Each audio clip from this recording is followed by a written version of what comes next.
welcome to ThePrint SoftCover, where we launch select non-fiction books. Today is the digital launch of The Bomb, The Bank, The Mullah and The Poppies, A Tale of Deception by Iqbal Chand Malhotra, published by Bloomsbury. I have the book right here, and let me unwrap it for our audience. This is the book for our audience to see. In today's conversation, we have the author of the book, Iqbal Chand Malhotra. Iqbal Chand Malhotra has produced over 500 hours of programming telecast worldwide. He has directed 4 internationally acclaimed award-winning feature documentaries. He is a member of the International Academy of Television, Arts and Sciences, and has served for several years on the panel of jurors for the International Emmy Awards. Mr. Malhotra is the co-author of Kashmir's Untold Story, Declassified, and the author of Red Fear, The China Threat and Dark Secrets, Politics, Intrigue, and Proxy Wars in Kashmir, all published by Bloomsbury India. He is chairman and producer, AIM Television, New Delhi. The book is an interesting one that traces how Pakistan used a dodgy bank, the Bank of Credit and Commerce International, and trade to finance its nuclear program from the days of Zulfikar Ali Bhutto in the 1970s. Welcome, sir, to the Softcover. Thank you. Thank you for having me here.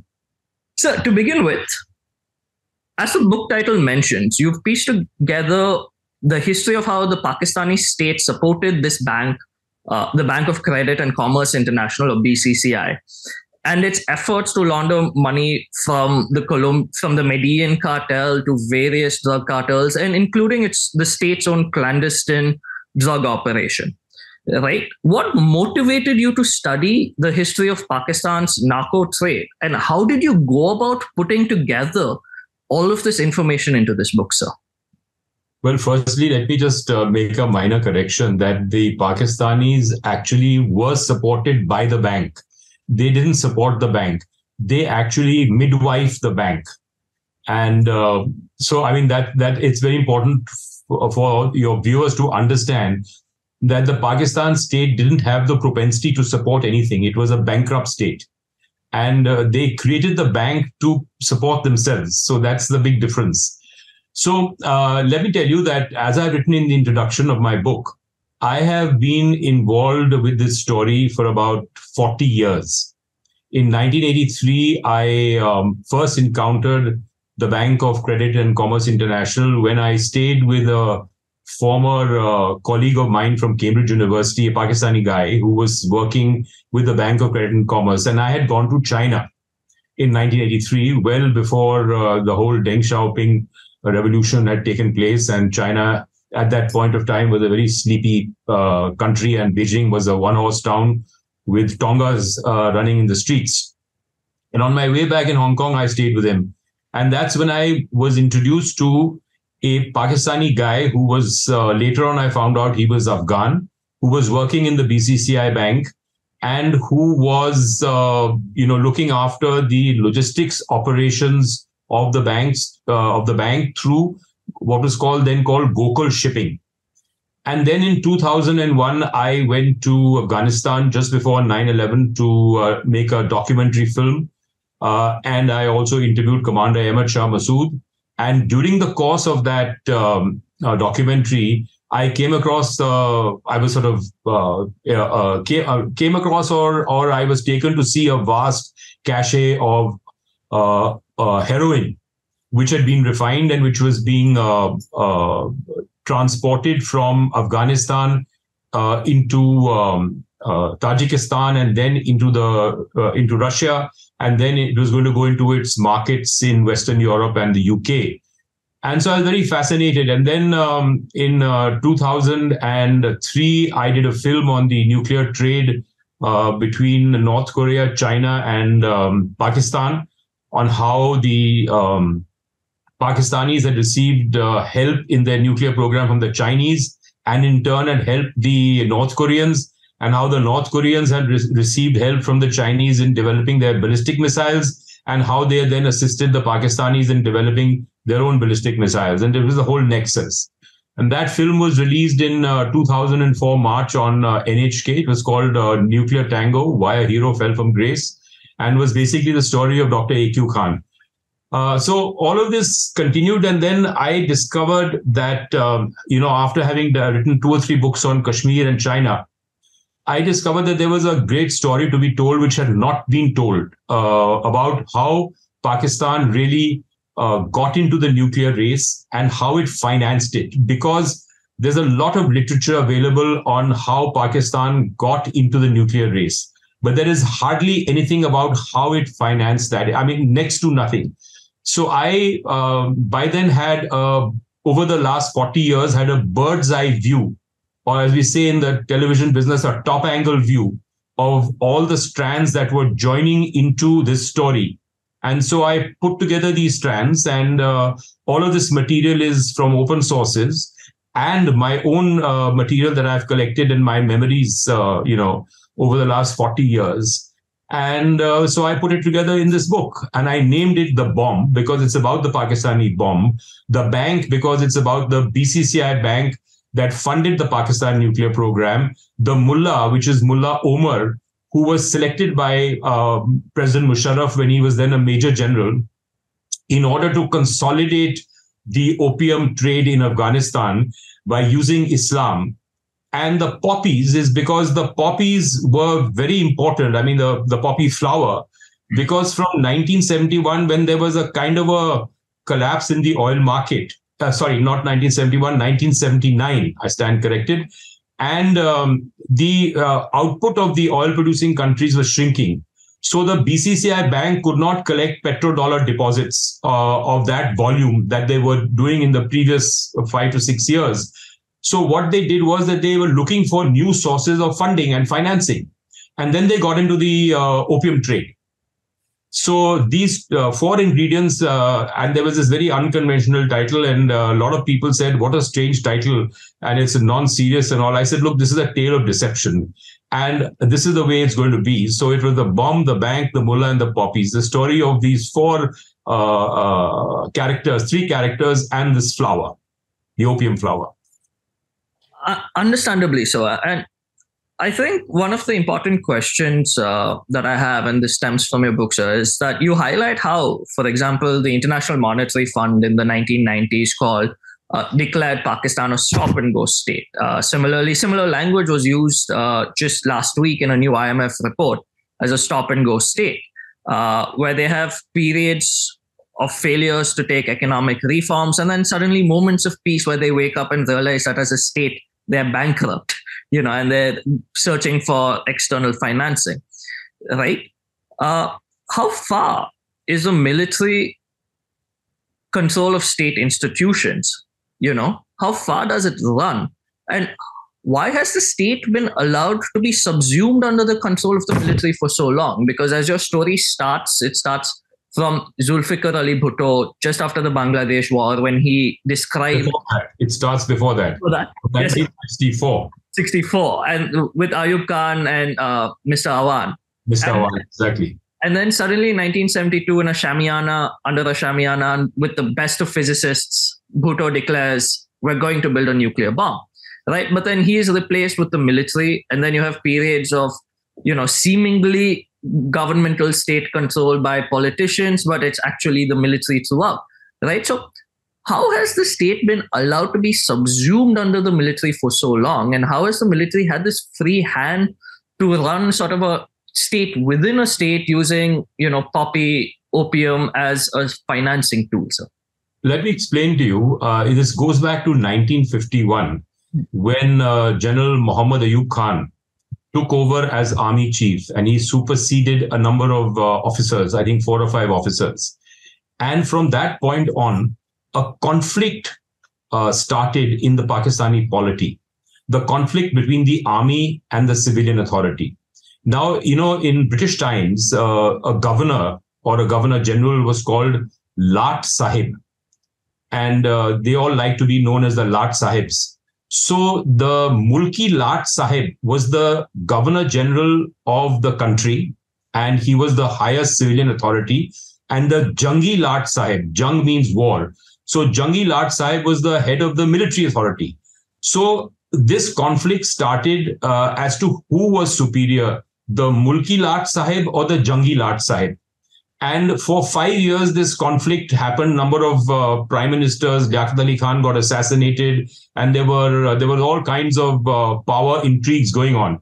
But because the British Crown controlled Pakistan till March 1956, they were all kept in check as errant schoolboys because the British had an agenda. They were monitoring the Soviet nuclear program. And when the Soviet test sites shifted from Kazakhstan to Nova Zemlya in the Arctic, somewhere around about that area, they then decided to pack up and leave Pakistan. And that's when Iskandar Mirza took over as president of Pakistan. And then finally, Ayub Khan bit the bullet and he deposed Iskandar Mirza. Now the question is that what is the single most important element of continuity in the history of Pakistan? That is President Ghulam Ishaq Khan, who actually was an ICS officer. And I think he joined the ICS in 1940. And at that time, he was considered a very loyal pro-British ICS officer who was not swayed by the freedom movement and everything else. And the British entrusted him with helping them set up their nuclear monitoring stations in Gilgit, seismic and acoustic monitoring stations, which were monitoring the Soviet nuclear program in Xinjiang, wherever they were mining for uranium ore, and in Kazakhstan. And then Ghulam Ishaq Khan was drafted by Zulfikar Ali Bhutto in 1972, within 3 weeks of the surrender of the Pakistan army in Dhaka, when Bhutto felt that it was an existential issue for them, that they had to have a nuclear program, they had to have a nuclear weapon, they had to have an ability to deliver nuclear weapon, because otherwise, as he said, Hindu India would overtake Pakistan. And there was still in till the mid 70s, there was a question in Pakistan as to why are we different from India? Is it only because of religion? Our food is the same, culture is the same, and the Punjabis across the border are the same. Bengalis in East Bengal are the same. So what is the difference? So therefore, they decided to move towards Islam. But Ghulam Ishaq Khan, who was a part of the Pakistan deep state and who had also identified Mr. Abidi, who was funding the Kashmiri terror networks right from 1964 as the ideal candidate to head this bank, which had to be capitalized and it had to raise money to fund the Pakistani nuclear program. So when, as I had said earlier on, when the petrodollar deposits began shrinking from 1979 onwards, the Pakistanis decided to get into the opium business. Now, you must understand that Pakistan has always had a siege mentality. The Punjabis, by definition, have had a siege mentality because they've been at the forefront of invasions into the Indian subcontinent since the time before Alexander. So Punjabis are, they live on edge. They are very kind of gregarious people, but they also fear being attacked. And so they're on their guard.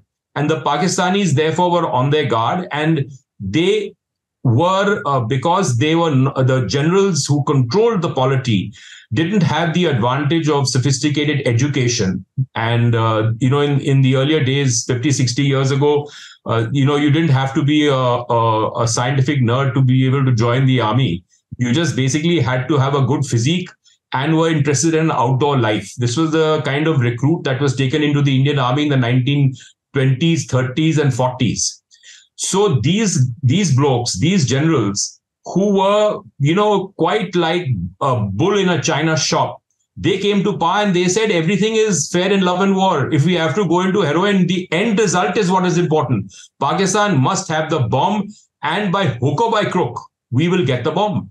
So that in a nutshell is how the army prevailed over the polity, and of course, since it was controlling the polity, and how they decided to throw morality and ethics to the wind and get the bomb. It was as simple as that. The end justified the means. Right. And I mean, an interesting portion of your book, moving the conversation a little more forward to around the 1980s, right? You sort of delve into how you had American leadership, right? The former head of the CIA and vice president for 2 terms, George H.W. Bush, who had bank accounts with this dodgy BCCI, right, which was headquartered in Luxembourg with multiple bank branches around the world and owned 3 American banks that they were able to purchase, right? And Mr. George Bush Sr. had accounts with them.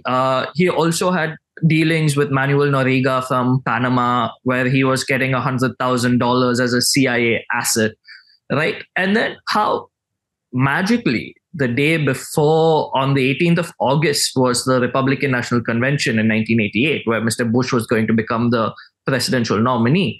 And the day before, his other connections in this larger scheme, President Zia-ul Haq of Pakistan, his plane crashes, right? And with it, the US ambassador to Pakistan perishes. But there's not much noise, right? You write in the book that there was not much, there was information, but it was made to seem like a foreign plane crash. Right? That's the term that you use in your book. So, given that it didn't receive much noise, and then Mr. Bush went after Noriega a little later on, right? Was there sort of this larger interest in sort of covering up any connections or wipe a clean slate? Or was it just divine providence and that still allowed Pakistan to continue with its nuclear bomb with just a different set of actors, supported or aided by international? Despite what many politicians feel, divine providence doesn't manifest itself by itself. And let me tell you that 1979 was a watershed year, because in 1979, the Soviet Union invaded Afghanistan and the Pakistanis were drafted in by the Americans to bring the Soviet empire down. And they needed money to be routed to the Afghan Mujahideen.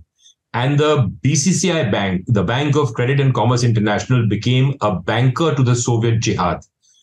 And George Bush, the senior, who had previously been CIA director, and he had also been a de facto member of the Safari Club, which was a club of 5 or 6 intelligence agencies of the French intelligence agency and some 4 or 5 other Middle Eastern intelligence agencies, and was closely connected with the BCCI Bank. They used the bank, and William Colby, who was the CIA director, who was running President Reagan's campaign, I think, if my memory serves me correctly, and he was his campaign manager in the 1980 elections.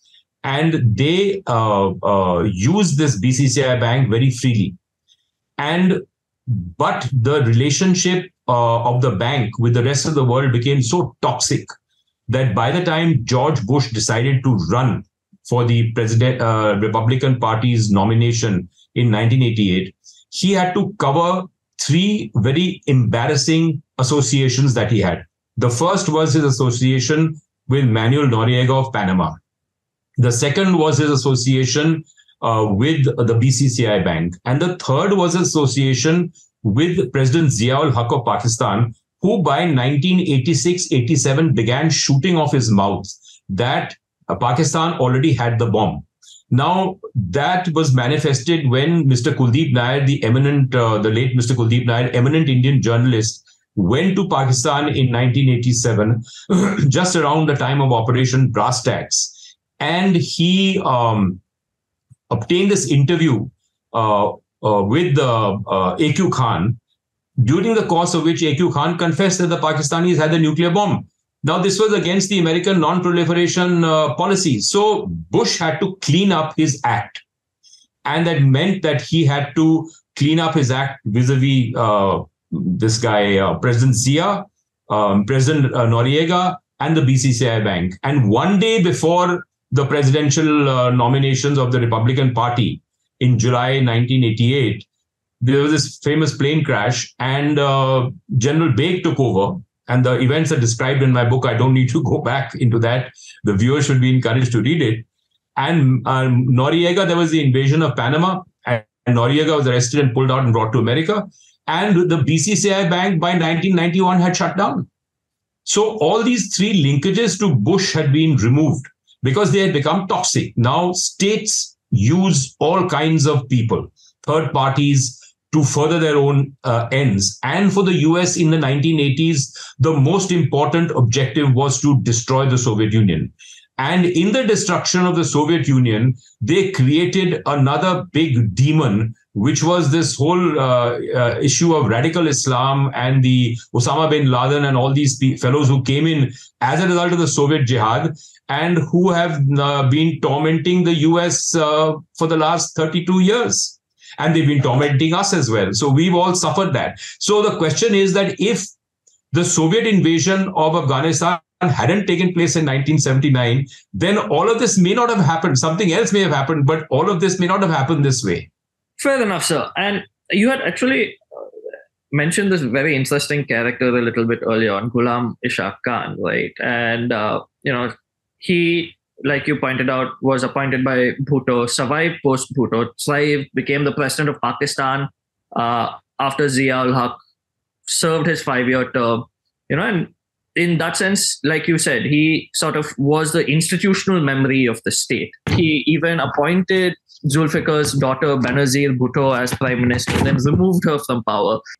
This seems to be a common theme where friends today in Pakistan end up backstabbing one another tomorrow. An appointment by a prime minister of, say, Mr. Janjua as the general by Nawaz Sharif has to a year later with General Janjua trying to remove Sharif from power. Right? This seems to be a very common theme. But there are some actors like Ghulam Ishaq Khan who survived through this all. Right? How is it that, someone like GIK, as he was fondly called, been able to survive through this consistent battle between the factions of the military themselves, between civilian authority, and continue to thrive and run the Pakistani state? Well, let me tell you this. I'll just show you this book over here. This book of mine, Dark Secrets, contains the story of how Ghulam Ishaq Khan came into the reckoning.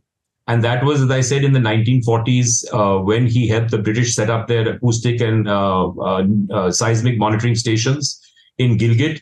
And then in 1972, when he helped create the BCCI Bank.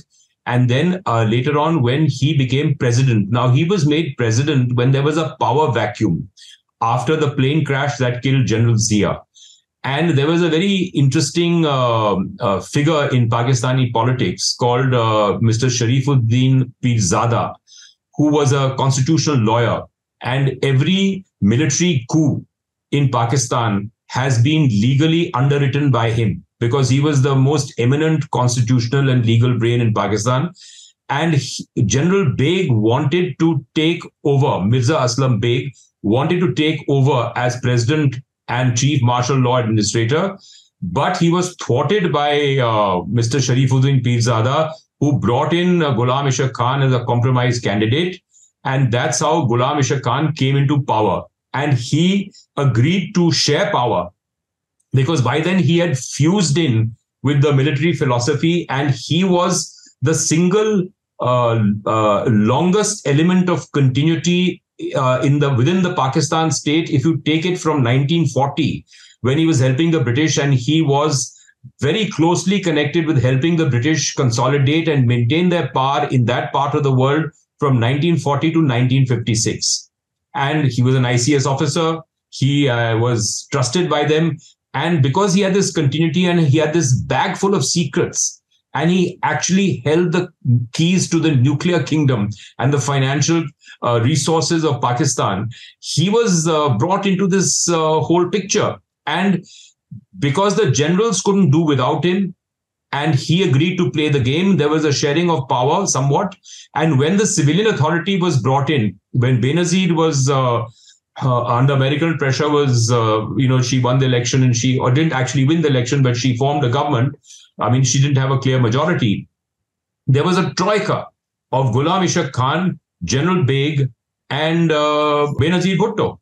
Right. And I mean, the interesting, fact about this troika is, throughout its history, and you've covered this in your book, is that Pakistan has repeatedly gone to the International Monetary Fund begging for funds. It has never, held a strong financial position. How has this state, or the deep state within this state, been able to maintain its entire nuclear weapons arsenal to build the bomb, right? Because there are parts in your book where it says that they signed a treaty with Iran, with Libya to sell nuclear information, centrifuges. They in fact transferred centrifuges to Libya and Iran, the P1 and P2 centrifuges designed by Dr. A.Q. Khan, right? And they did this with North Korea as well. But I imagine that the kind of money involved is not enough for the program to flourish, right? So how is it that, the civilian authority and the civilian state is continuously seeking bailouts, whereas the military authority and this deep state there has been able to sort of function outside of this to build the bomb? Has it been since 1972 the bomb at all costs? Or has it been that the military authority has just functioned independently and does not really get into running the civilian state? And that's not been something they've been bothered about till date. You've got to understand that Pakistan is a feudal country. And as I said earlier on, there was this conflict that began in 1951 between the Mulki Lat Sahib and the Jangi Lat Sahib, between the civilian authority and the military authority. Now, the fact of the matter is that the ruling elite of Pakistan didn't give a damn about the population, the poor people. And the poor people only came into the reckoning when this jihad started against the Soviet Union in 1979, when they needed to draft the soldiers of Islam to fight against the ogre of communism. When I went to England in 1977 to study at Cambridge University, I had never met a Pakistani before that. My family were refugees from Pakistan, from Lahore, and I'd heard a lot of stories about Pakistan, but I'd never visited the country and I didn't know any Pakistanis. So when I actually met the Pakistanis in 1977, I found that they were very wealthy. I was there struggling on a very meager allowance from the Reserve Bank of India to eke out existence in my college. And these fellows had money. They had Pontiac Trans Am cars. They had Porsches. They were dining and wining out every night. And I wondered, and it gave me an inferiority complex that, here am I studying in this place and I don't have money in my pocket. But these guys had money in their pockets. And that was because they were part of a very, very small privileged elite. And this elite, which also fed officers and cadres into the army realized that, look, they had to generate their own funds independent of the state, because Pakistan, by being a part of an international institutional framework, would have to pay lip service to a lot of foreign donors if they wanted aid to other donor countries. And therefore, they said, let's generate our own money.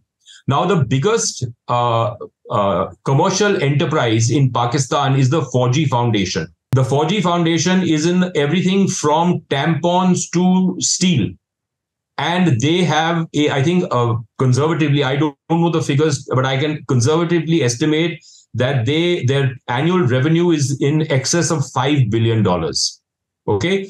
Now, this money goes to the army. Now, the British had instituted a system whereby lands would be given to army officers. So the army officers had the lands and they built apartments and sold flats and they generated their own money. But the money for the nuclear program first came from the Arabs, that is the Kingdom of Abu Dhabi, in way back in 1972. Then it came from petrodollar deposits. And then it came from the heroin business. And now from heroin, they've moved into crystal meth. So Pakistan is the world's biggest narco state, which has its own independent nuclear deterrent and has been in the narcotics business from 1980 till date. That's 43 years.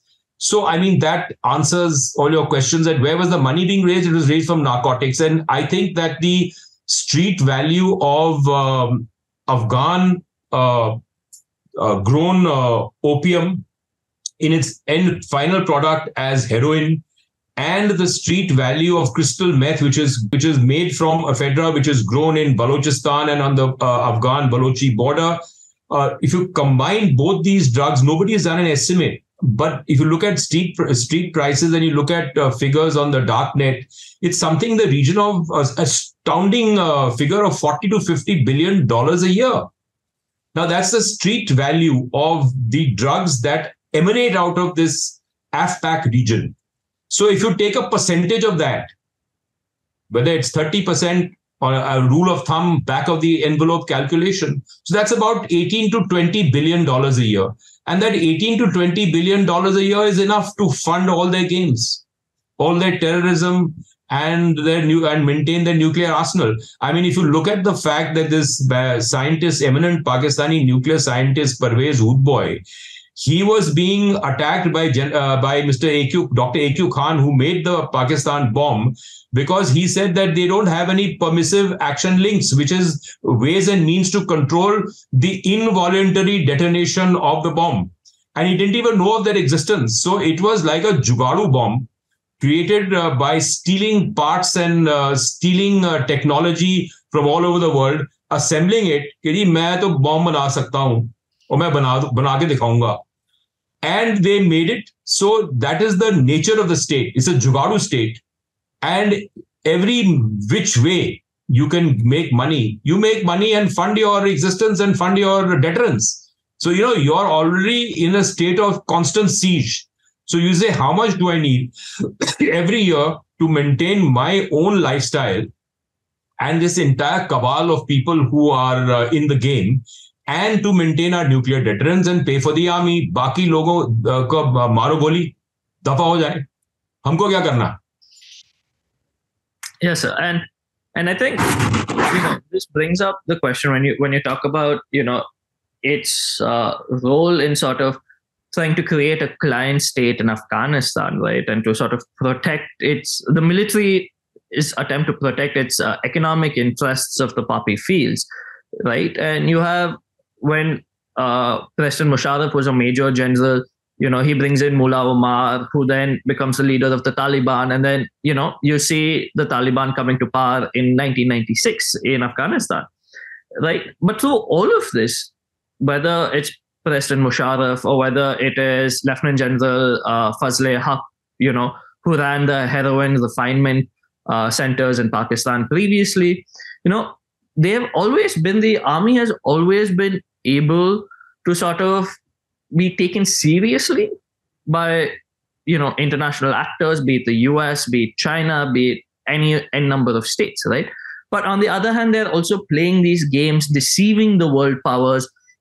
How has this been allowed over the last 5 decades? How have, be it the US, be it China, how have international powers, supported, aided, abetted, or looked the other way, when the Pakistan military has been running one of the world's largest narcotic empires, especially when the US has been running a war on drugs since the 1990s, and they've been supporting war on drugs all across the world, be it in Colombia in 92, be it Mexico since 2006. They've been supporting war on drugs, but here they have Pakistan military that they've supported in the past that runs a similar sort of narco empire, from your book. So how have they been able to get that international legitimacy towards? You see, Pakistan, by a geographical accident, is located very favorably in Central Asia. And it is actually the gateway across the Pamirs into, the Soviet Union, erstwhile Soviet Union and Russia. And it is placed on the Silk Route. Now, it is also endowed with rivers, and the rivers generate today electricity, and they're used for manufacture of microchips by the Chinese. Now, Pakistan, by virtue of its geographical location and by the fact that it was as a nation state created by the British government in order to facilitate their continuance in the Indian subcontinent, even after they had left the Indian subcontinent, in order to maintain their monitoring of the Soviet nuclear program, because without the Soviet nuclear program, the British could not, without the efforts at spying, the British could not have become a nuclear power. You only need to see this film of Oppenheimer, the father of the American bomb. And it's part of the story as to the race was on between the Russians and the Americans.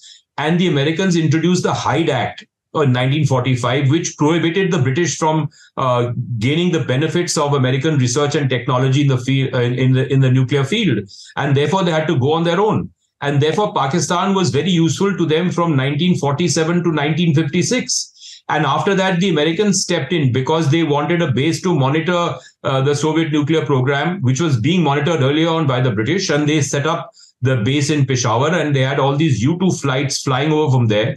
And then they also wanted to monitor the Chinese nuclear program in Loknor, which in geographical terms is a stone's throw away from Gilgit. It's across the Taklamakan Desert. So the Pakistanis were very favorably placed geographically. And after the 1965 war, when the Americans began to lose interest in Pakistan, again, there was this whole issue of the opening to China, which again brought Pakistan into a position of importance for the Americans because they facilitated the secret meetings and the rapprochement between the Chinese and the Americans. And then again in 1979, by an accident of history, the Soviet Union invaded Afghanistan. So again, the fight against the communist empire, Pakistan became a key player in the game. After 9/11 happened and Osama bin Laden bombed the continental United States, the Americans needed a gateway into Afghanistan. So who was going to provide them? They could have either gone through Iran, which is not possible. They could have gone through Tajikistan and Uzbekistan, which again was not possible because they were beginning to have problems with Putin at that time, around about that time when Yeltsin was still in power and Putin had yet to come into power, but in that transition period. And the other choice was Pakistan by default. So they had to again prop up Pakistan. And the Americans have always needed an enemy. And first the enemy was the Soviet Union. Then it became fundamentalist Islam.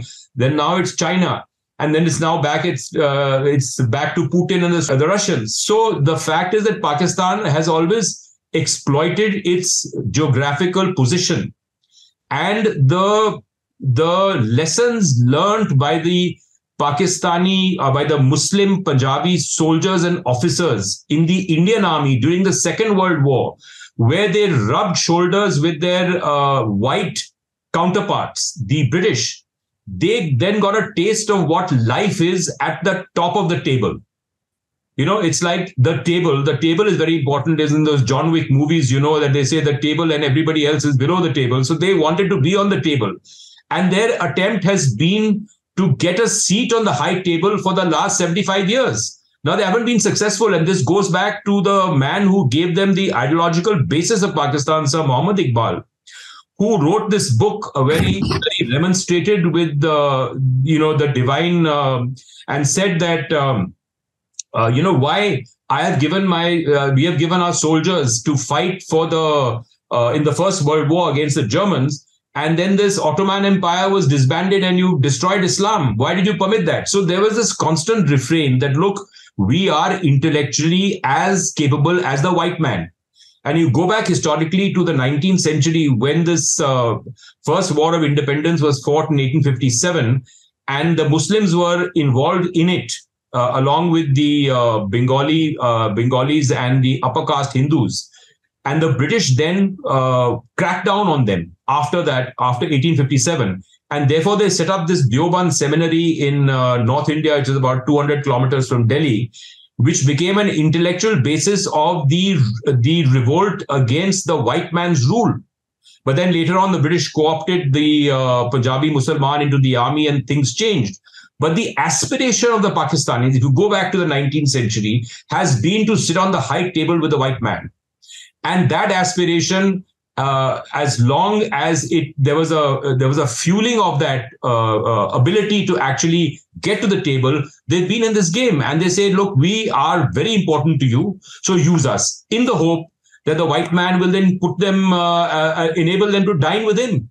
But he doesn't want to dine with them because they don't belong to his value system. And nation states have a dark side and a white side to them. And these guys cater to the needs of the dark side, and the rest of the world caters to the needs of the white side, the side of light. So that's the conflict. And that's the paradox.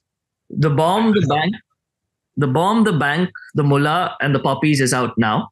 Go grab your copy and delve into an engaging story of how the Pakistani state was able to build its nuclear bomb through narcotics and laundering money for drug cartels and some of the richest people of the world. Thank you again, sir.